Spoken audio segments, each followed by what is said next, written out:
In April, I crashed my FPV plane bad.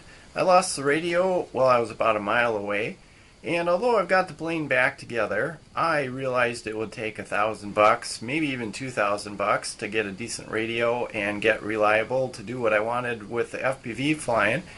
And since I've wanted to fly and wanted to build a plane pretty much my whole life anyway, I've actually, instead of sticking any more money into FPV, I've actually started a Legal Eagle Ultralight.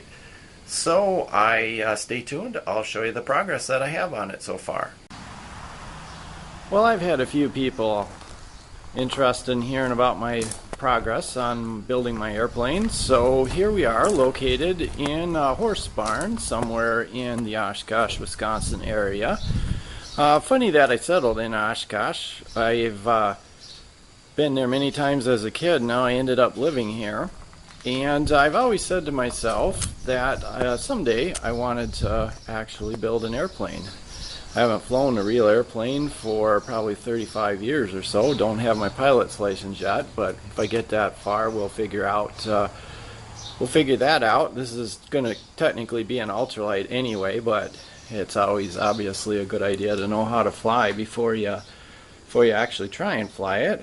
But this, in my converted horse stall, is my workshop.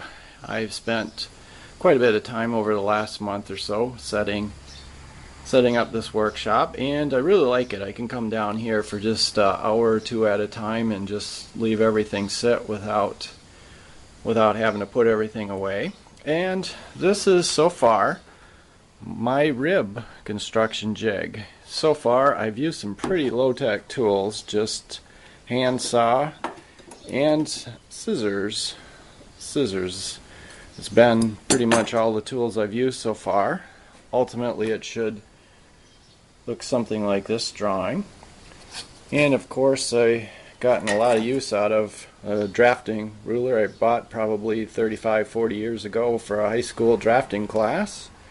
And I've got all the pieces of wood cut and set in the individual bins there, so I can start production for real here quite soon. I got everything laid out and cut pretty well. I made a rib or two out of just scrap wood just to see if everything was cut right and everything would hold together out of just cheap scrap wood, as opposed to this aircraft sprue stuff, which is a little expensive for obvious reasons. But here I am.